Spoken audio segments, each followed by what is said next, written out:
Combien de personnes travaillent dur chaque jour, uniquement pour survivre jusqu'au prochain salaire? Elles se lèvent tôt, rentrent tard, sacrifient leur énergie, leur temps, parfois même leur santé, puis recommencent encore et encore. Si cela ressemble à votre vie, alors écoutez attentivement, vous n'êtes pas seul. Des millions de personnes sont piégées dans ce cycle invisible appelé le piège du salaire. Le plus grand mensonge que la société vous a vendu, c'est que travailler plus longtemps vous rendra riche. Pourtant, les années passent, les factures augmentent, le stress grandit et la liberté reste hors de portée. Pourquoi?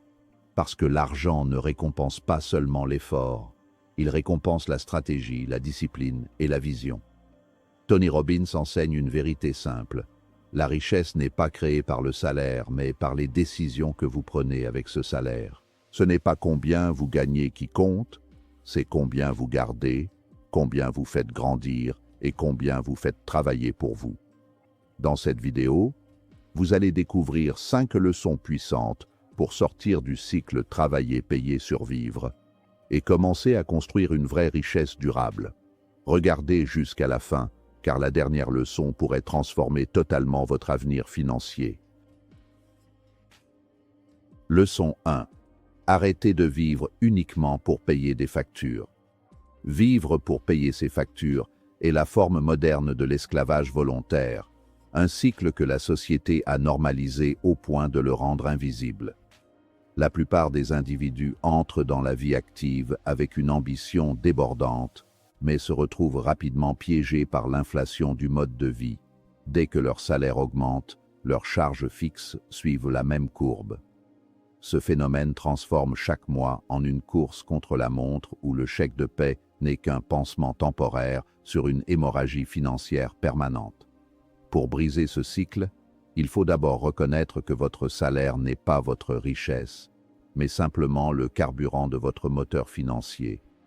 Si vous consommez tout le carburant pour maintenir une apparence de succès, vous restez cloué sur place, incapable d'entreprendre le moindre voyage vers l'indépendance réelle. La clé de la rupture réside dans la création d'un écart, une marge de manœuvre que nous appelons l'espace de liberté. Cet espace ne se crée pas par miracle, mais par une discipline chirurgicale appliquée à vos sorties d'argent. Il ne s'agit pas de vivre dans la privation absolue, mais de remettre en question chaque transaction. Cet achat m'apporte-t-il une valeur durable, ou est-ce une simple gratification instantanée destinée à masquer le stress de mon travail? En réduisant les dépenses superflues, ces abonnements oubliés, ces repas pris par flemme, ces objets achetés pour impressionner des gens que vous n'aimez même pas, vous commencez à accumuler des munitions. Chaque euro économisé n'est pas un euro perdu pour le plaisir, c'est une brique posée pour construire la forteresse qui vous protégera des aléas de la vie et des caprices de votre employeur. Reprendre le contrôle de son argent exige une déprogrammation psychologique profonde. Nous avons été éduqués pour être de bons consommateurs, pour répondre aux stimuli marketing par l'acte d'achat. Inverser cette tendance demande de voir l'argent non plus comme une monnaie d'échange pour des biens de consommation, mais comme un outil de rachat de temps. Lorsque vous avez 6 mois de dépenses d'avance sur un compte, votre rapport au travail change radicalement. Vous ne travaillez plus parce que vous avez peur de la rue, mais parce que vous choisissez de contribuer. Cette sérénité est le premier véritable luxe. C'est à partir de ce socle de stabilité que vous pouvez enfin commencer à concevoir une stratégie de croissance, car on ne peut pas construire un empire sur des sables mouvants financiers. Leçon 2. Payez-vous en premier. Le concept de se payer en premier est le secret le plus simple, mais le plus difficile à appliquer de toutes les fortunes bâties sur le long terme. Dans le schéma classique, une personne reçoit son salaire, paie son loyer, ses factures d'énergie, ses courses, et espère qu'il restera quelque chose à la fin du mois pour épargner. C'est une erreur stratégique fatale, car la nature humaine et la loi de Parkinson veut que vos dépenses s'étendent toujours pour occuper tout l'espace disponible. En traitant votre épargne comme une option ou un résidu, vous envoyez à votre cerveau le signal que votre futur est moins important que les profits de votre propriétaire ou de votre opérateur téléphonique. Inverser ce flux, c'est décider que votre liberté est la dépense prioritaire et non négociable. Concrètement, cela signifie automatiser un virement vers un compte d'investissement ou d'épargne dès la minute où votre salaire touche votre compte courant. En agissant ainsi, vous créez une contrainte positive. Vous apprenez à vivre avec les 90% restants. Curieusement, la plupart des gens ne remarquent aucune différence significative dans leur qualité de vie en passant de 100% à 90% de budget disponible, car le cerveau s'adapte à la ressource. Ces 10% ou plus, selon vos ambitions, ne sont pas de l'argent mis de côté pour un jour de pluie, mais une armée de capital que vous levez pour conquérir votre indépendance. C'est un contrat sacré que vous signez avec votre moi futur, garantissant que les années de travail que vous sacrifiez aujourd'hui se transformeront en temps libre demain. Les riches ne sont pas riches parce qu'ils gagnent énormément, mais parce qu'ils retiennent une part significative de ce qu'ils gagnent. L'investissement n'est pas ce que l'on fait avec l'argent en trop, c'est le moteur même de la création de richesse. En investissant régulièrement, même de petites sommes, vous activez la force la plus puissante de l'univers financier, les intérêts composés. Avec le temps, la part de votre richesse provenant de vos propres dépôts deviendra minoritaire face à la croissance générée par le capital lui-même. C'est cette bascule mathématique qui sépare ceux qui travaillent pour l'argent de ceux dont l'argent travaille pour eux. Votre mission est de devenir le gestionnaire d'un fonds de pension personnel dont vous êtes l'unique bénéficiaire. Leçon 3. Faites travailler votre argent. L'argent qui stagne sur un compte d'épargne traditionnel est un soldat qui déserte. Avec l'inflation galopante et la dévaluation monétaire, laisser d'importantes sommes en liquide revient à accepter une taxe invisible sur votre épargne. Pour devenir libre, vous devez comprendre que l'argent est une entité dynamique qui doit circuler pour croître. Chaque euro doit être perçu comme un employé silencieux, une unité de production capable de générer d'autres unités sans que vous n'ayez à lever le petit doigt. Faire travailler son argent, c'est passer du statut de spectateur de l'économie à celui d'acteur du capital en allouant vos ressources là où elles peuvent produire de la valeur réelle. Le déploiement intelligent du capital passe par l'acquisition d'actifs plutôt que de passifs. Un actif met de l'argent dans votre poche, dividendes, loyers, plus-value, tandis qu'un passif en retire, crédits à la consommation, voitures de luxe, gadgets. Investir dans des entreprises via la bourse, acquérir des parts dans l'immobilier ou injecter des fonds dans votre propre éducation pour acquérir des compétences à haute valeur ajoutée sont autant de moyens de transformer votre épargne en force de frappe. La clé est la compréhension du risque et du rendement. Ne pas investir est souvent le risque le plus élevé de tous, car il garantit une perte de pouvoir d'achat sur le long terme. Il faut donc s'éduquer pour savoir placer ses pions sur l'échiquier économique. Enfin, l'argent qui travaille pour vous ne connaît ni fatigue, ni vacances, ni jours fériés. Pendant que vous dormez, une entreprise dans laquelle vous avez des parts continue de vendre des produits à l'autre bout du monde. Un locataire paie pour occuper un espace que vous possédez. Un algorithme de trading ou un système automatisé de vente en ligne génère du profit. C'est cette déconnexion entre le temps passé et l'argent gagné qui est le véritable moteur de la richesse. Plus vous avez d'employés silencieux travaillant pour vous, moins vous avez besoin de vendre votre propre temps. L'objectif ultime est d'atteindre le point d'inflexion où les revenus générés par votre capital couvrent l'intégralité de vos besoins vitaux, vous rendant ainsi maître absolu de votre calendrier. Leçon 4. Développer des revenus multiples. Compter sur une seule source de revenus, particulièrement un salaire, est l'une des positions les plus vulnérables dans laquelle un adulte peut se trouver.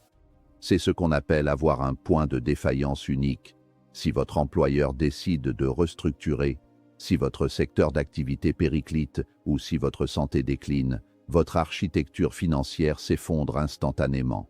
La sécurité financière ne réside pas dans le montant de votre salaire, mais dans le nombre de canaux par lesquels l'argent arrive sur votre compte. La diversification n'est pas seulement une stratégie d'investissement, c'est une stratégie de survie et d'épanouissement dans un monde volatile et incertain.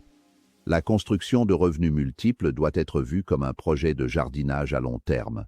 On commence par planter une graine, par exemple, une activité de freelance en soirée ou la création d'un blog spécialisé, tout en conservant son emploi principal. Ces revenus complémentaires, même s'ils semblent dérisoires au début, ont une valeur psychologique immense. Ils prouvent que vous êtes capable de générer de la valeur par vous-même, sans l'infrastructure d'une entreprise. Progressivement, ces petites sources se multiplient. Vous ajoutez des revenus immobiliers, des dividendes boursiers, des redevances sur des produits numériques ou des commissions d'affiliation. Chaque nouvelle source agit comme un filet de sécurité supplémentaire qui renforce votre résilience globale. L'avantage majeur de la diversification est qu'elle permet de naviguer à travers les cycles économiques. Quand l'immobilier stagne, la bourse peut s'envoler. Quand votre secteur professionnel est en crise, vos activités en ligne peuvent compenser la perte. De plus, posséder plusieurs sources de revenus vous donne une force de négociation sans pareille dans votre carrière principale. Celui qui n'a pas besoin de son salaire pour survivre est celui qui obtient les meilleures promotions et les meilleures conditions de travail. En construisant cet écosystème de revenus, vous ne cherchez pas seulement l'argent, vous achetez votre liberté de dire non aux opportunités qui ne correspondent plus à vos valeurs ou à vos envies. Leçon 5. Pensez comme un propriétaire, pas comme un salarié. La différence fondamentale entre la richesse et la stagnation réside dans l'état d'esprit. Le salarié pense en termes de revenus horaires, alors que le propriétaire pense en termes de système de valeurs. Le salarié est prisonnier d'une équation linéaire. Pour gagner plus, il doit travailler plus, ce qui est physiquement limité par les 24 heures d'une journée. Le propriétaire, quant à lui, cherche à construire ou acquérir des structures qui fonctionnent indépendamment de lui. Il ne vend pas son temps, il possède les actifs qui captent la valeur créée par le temps des autres ou par la technologie. Ce changement de paradigme est la porte d'entrée vers une richesse exponentielle et une liberté réelle. Penser comme un propriétaire, c'est se demander constamment « Comment puis-je transformer cette tâche en un processus automatisé ou délégable ?» C'est passer du rôle de l'exécutant à celui de l'architecte. Au lieu de simplement chercher un meilleur job, vous cherchez à posséder des parts dans des entreprises performantes, à créer des actifs intellectuels, livres, formations, logiciels, ou à structurer des investissements immobiliers. Le but est de créer une dissociation totale entre votre présence physique et la génération de profits.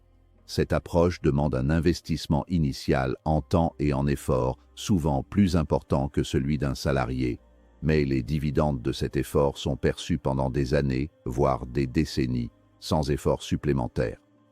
Adopter cette mentalité transforme également votre rapport à la consommation et à la société. Vous commencez à regarder les marques non plus comme des fournisseurs de produits, mais comme des entités dont vous pourriez posséder une partie. Vous ne voyez plus un immeuble comme un ensemble d'appartements inaccessibles, mais comme une machine à cash potentielle. Chaque interaction économique devient une leçon sur la circulation de la valeur.